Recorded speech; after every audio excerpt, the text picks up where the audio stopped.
Makanan sehat untuk lansia tidak harus hambar. Video ini memberikan tips lansia sehat dengan alternatif bumbu yang aman untuk jantung dan pembuluh darah. Pencegahan stroke lansia dimulai dari dapur Anda. Bapak Ibu, di dapur Anda sekarang ada bumbu yang bisa membuat darah membeku dalam 1 malam. Dan dokter jantung di seluruh dunia sudah memperingatkan bahayanya bumbu ini. Bukan bumbu aneh, bukan bumbu mahal, tapi bumbu yang hampir setiap hari Anda pakai untuk memasak.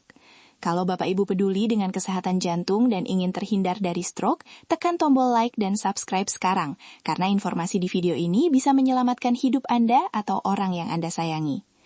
Saya ingin cerita sedikit kenapa topik ini sangat penting untuk dibahas. Setiap minggu saya bertemu dengan pasien stroke di rumah sakit. Ada yang datang dengan kondisi lumpuh sebelah badan, ada yang sudah tidak bisa bicara dengan jelas, ada yang harus duduk di kursi roda dan bergantung pada orang lain untuk semua aktivitasnya.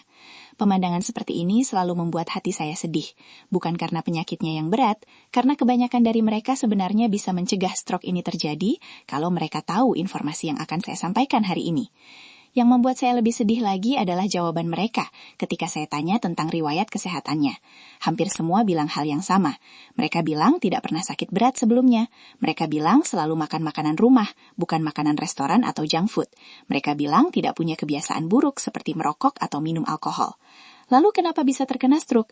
Pertanyaan ini selalu muncul dengan wajah bingung dan tidak percaya.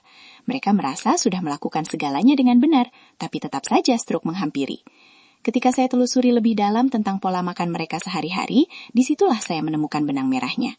Memang benar mereka makan masakan rumah, memang benar mereka tidak sering makan di luar, tapi bumbunya. Nah, disitulah letak masalah yang tidak pernah mereka sadari selama puluhan tahun. Bumbu-bumbu yang mereka pakai setiap hari, yang mereka anggap aman karena sudah dipakai turun-temurun, ternyata diam-diam merusak pembuluh darah mereka sedikit demi sedikit. Bapak itu harus paham satu hal yang sangat penting tentang stroke. Stroke itu tidak datang secara tiba-tiba seperti petir menyambar di siang hari. Stroke itu adalah hasil dari kerusakan yang menumpuk selama bertahun-tahun. Bayangkan pembuluh darah Anda seperti selang air di rumah. Kalau setiap hari ada sedikit kotoran yang menempel di dinding selang, lama-kelamaan selang itu akan menyempit. Aliran air jadi tidak lancar, sampai suatu hari selang itu tersumbat total atau malah pecah karena tekanan air yang terlalu kuat. Begitulah kira-kira yang terjadi pada pembuluh darah menuju otak Anda setiap kali Anda memasukkan bumbu berbahaya ke dalam masakan Anda. Setiap kali Anda makan makanan dengan bumbu berlebihan, kerusakan itu bertambah, walau sedikit. Prosesnya memang tidak terasa, tidak ada rasa sakit, tidak ada tanda-tanda yang jelas. Pembuluh darah Anda tidak bisa berteriak minta tolong, dia rusak dalam diam. Sampai suatu hari ketika kerusakannya sudah terlalu parah, barulah stroke terjadi. Dan pada saat itu, seringkali sudah terlambat untuk memperbaiki. Di video ini, saya akan membongkar semuanya dengan bahasa yang mudah dipahami. Saya tidak akan pakai istilah kedokteran yang rumit dan membingungkan. Saya akan jelaskan seperti sedang berbicara dengan orang tua saya sendiri. Ada 6 bumbu dapur yang akan saya bahas satu persatu. Untuk setiap bumbu, saya akan jelaskan kenapa bumbu itu berbahaya untuk pembuluh darah. Saya akan jelaskan berapa batas aman yang boleh dikonsumsi, dan yang paling penting, saya akan kasih tahu alternatif penggantinya, supaya masakan Bapak Ibu tetap enak tanpa membahayakan kesehatan. Di bagian akhir video ini, ada bonus yang sangat berharga. Saya akan bagikan tips praktis cara memasak yang aman untuk jantung. Tips ini bisa langsung Bapak Ibu praktekkan di dapur mulai hari ini. Jadi, pastikan Bapak Ibu menonton video ini sampai selesai ya. Jangan di-skip, karena setiap bagian punya informasi penting. Kalau perlu, siapkan buku catatan kecil untuk mencatat poin-poin pentingnya.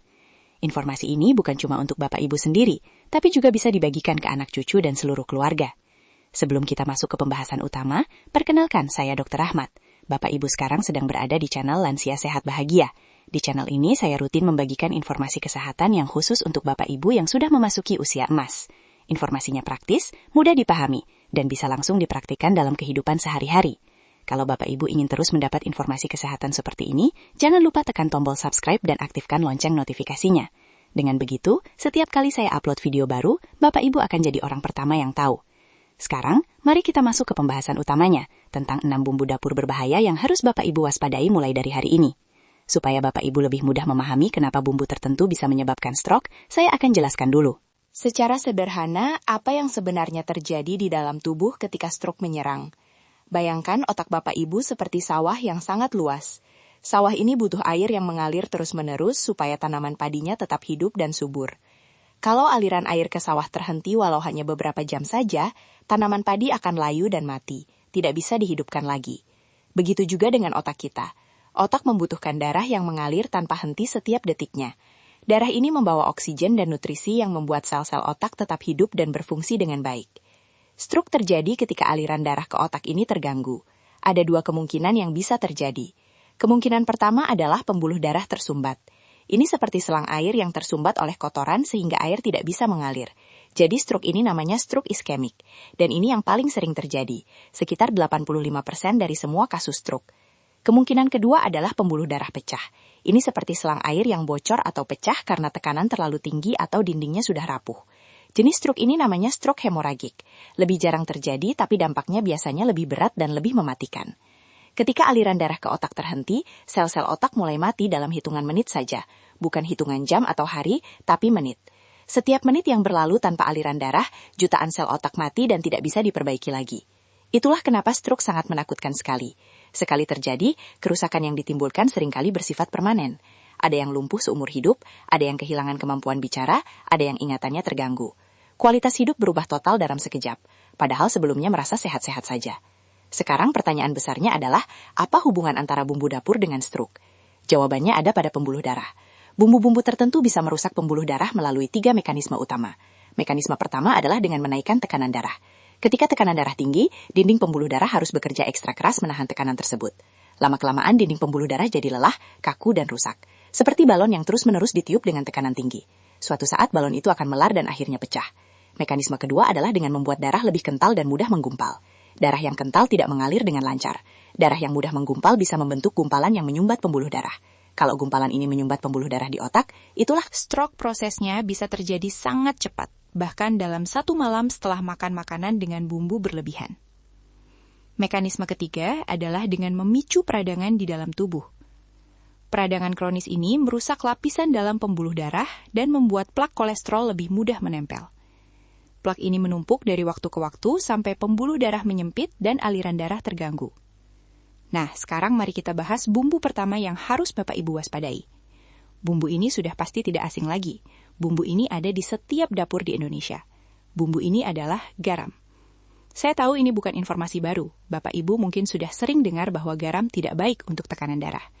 Tapi yang perlu Bapak Ibu ketahui adalah seberapa sedikit garam yang sebenarnya dibutuhkan tubuh dan seberapa banyak yang rata-rata orang Indonesia konsumsi setiap harinya.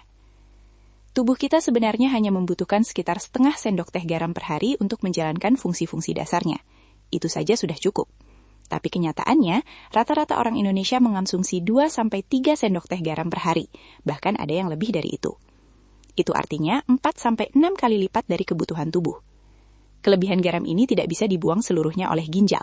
Sebagian akan menumpuk di dalam tubuh dan menyebabkan berbagai masalah kesehatan.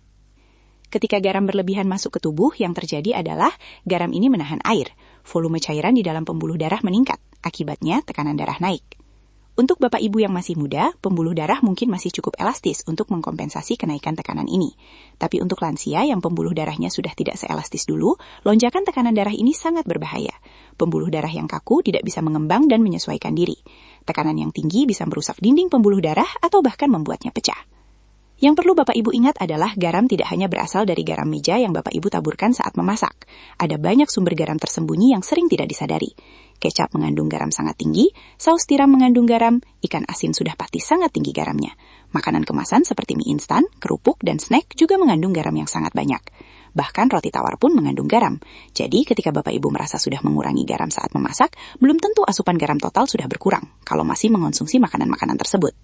Batas aman konsumsi garam untuk lansia adalah maksimal 1 sendok teh per hari dari semua sumber.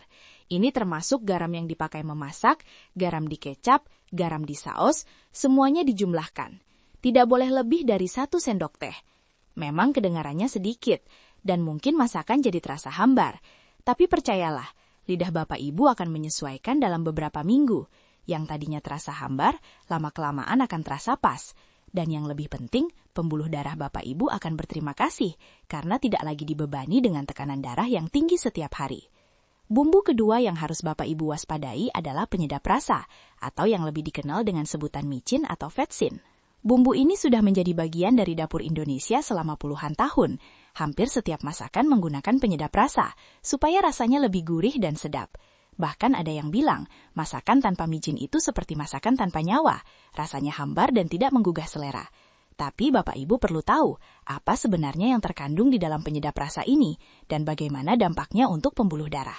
Saya harus jujur di sini, bahwa penyedap rasa atau MSG sendiri sebenarnya tidak sejahat yang banyak orang kira. Berbagai penelitian ilmiah menunjukkan bahwa dalam jumlah kecil dan wajar, MSG relatif aman untuk dikonsumsi. Tubuh kita bahkan memproduksi glutamat secara alami, dan glutamat juga terdapat dalam banyak makanan alami, seperti tomat, keju, dan daging.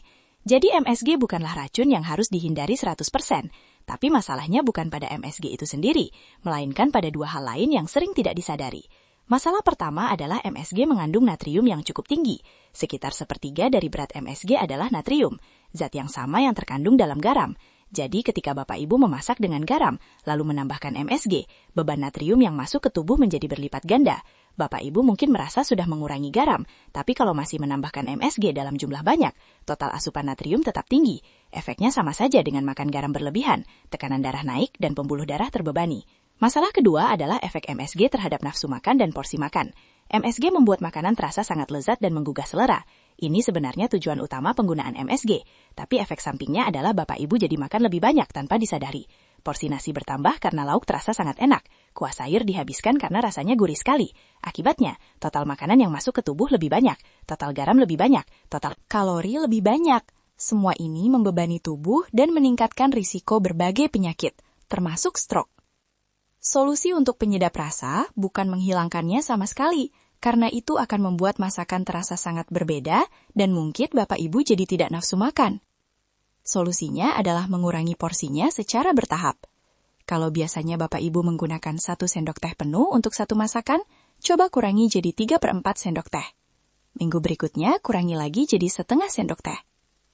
Lidah Bapak Ibu akan menyesuaikan secara perlahan tanpa merasa tersiksa dengan perubahan rasa yang drastis. Sekarang kita masuk ke bumbu ketiga yang mungkin akan mengejutkan Bapak Ibu. Bumbu ini adalah gula. Ya, gula yang manis itu. Kebanyakan orang mengira gula hanya menjadi masalah untuk penderita diabetes atau untuk orang yang ingin menurunkan berat badan. Tapi ternyata, gula berlebihan juga sangat berbahaya untuk pembuluh darah dan meningkatkan risiko stroke secara signifikan. Ini adalah fakta yang banyak orang tidak ketahui dan sering diabaikan. Ketika Bapak Ibu mengonsumsi gula berlebihan, kadar gula darah meningkat. Ketika kadar gula darah tinggi, terjadi proses yang namanya glikasi. Dalam proses ini, molekul gula menempel pada protein yang ada di dinding pembuluh darah. Akibatnya, dinding pembuluh darah menjadi kaku, tidak elastis, dan mudah rusak. Pembuluh darah yang seharusnya lentur dan bisa menyesuaikan dengan aliran darah, jadi seperti pipa keras yang mudah retak. Kondisi ini sangat meningkatkan risiko stroke. Selain menyebabkan glikasi, gula berlebihan juga memicu peradangan di seluruh tubuh.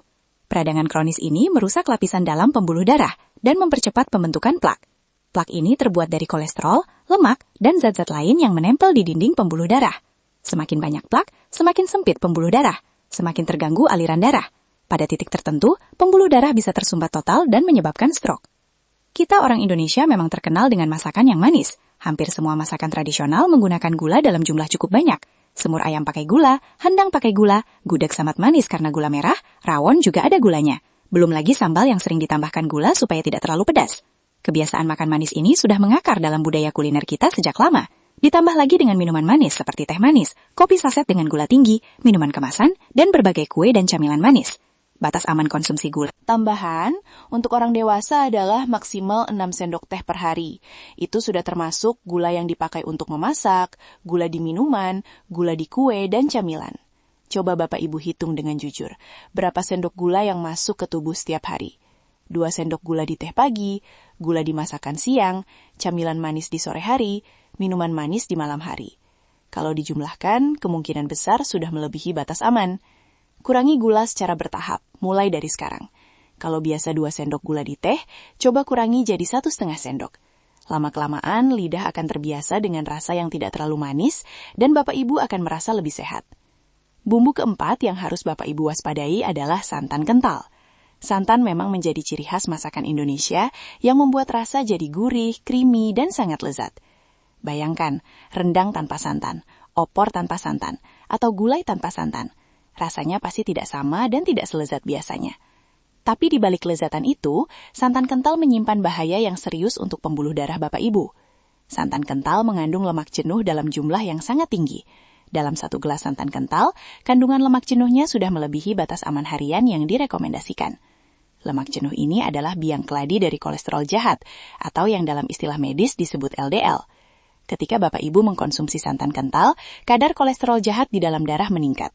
Kolesterol jahat ini kemudian menempel di dinding pembuluh darah dan membentuk plak. Plak ini semakin lama semakin tebal dan semakin menumpuk. Pembuluh darah yang tadinya lebar dan lancar alirannya jadi semakin sempit. Darah yang mengalir ke otak jadi tidak sebanyak seharusnya. Risiko stroke meningkat drastis, terutama untuk Bapak Ibu yang sudah memiliki riwayat kolesterol tinggi atau penyakit jantung sebelumnya. Solusi untuk santan, bukan berarti Bapak Ibu harus menghilangkan santan sama sekali dari masakan. Itu terlalu ekstrim dan akan membuat Bapak Ibu kehilangan kenikmatan masakan tradisional yang sudah dicintai selama puluhan tahun. Solusi yang lebih bijak adalah mengurangi kekentalan dan frekuensi penggunaan santan. Kalau biasanya pakai santan kental, ganti dengan santan encer. Kalau biasanya masak dengan santan setiap hari, kurangi jadi 2 atau 3 kali seminggu saja. Masakan bersantan kental seperti rendang atau opor cukup dinikmati sekali atau 2 kali sebulan saat ada acara khusus. Bumbu kelima adalah minyak goreng, terutama yang dipakai berulang-ulang sampai warnanya berubah. Gelap kebiasaan menggunakan minyak goreng berkali-kali sangat umum di Indonesia karena alasan hemat. Minyak yang sudah dipakai menggoreng, disimpan, dan dipakai lagi untuk menggoreng berikutnya. Proses ini diulang sampai minyak berubah warna menjadi coklat kehitaman dan berbau tidak sedap. Baru setelah itu, minyak dibuang dan diganti yang baru. Kebiasaan ini sangat berbahaya untuk kesehatan pembuluh darah Bapak Ibu. Ketika minyak dipanaskan berulang kali dengan suhu tinggi, struktur kimianya berubah total. Terbentuk senyawa-senyawa berbahaya seperti aldehida dan radikal bebas yang sangat merusak sel-sel tubuh, termasuk sel-sel pembuluh darah. Minyak yang sudah rusak ini juga lebih mudah meresap ke dalam makanan gorengan. Yang digoreng dengan minyak bekas menyerap lebih banyak minyak dibandingkan gorengan yang digoreng dengan minyak baru. Akibatnya makanan jadi lebih berminyak, lebih banyak lemak trans, dan lebih berbahaya untuk jantung dan pembuluh darah. Aturan yang aman adalah jangan menggunakan minyak goreng lebih dari 2 kali pemakaian. Setelah 2 kali dipakai, minyak sebaiknya dibuang, walau warnanya masih terlihat jernih.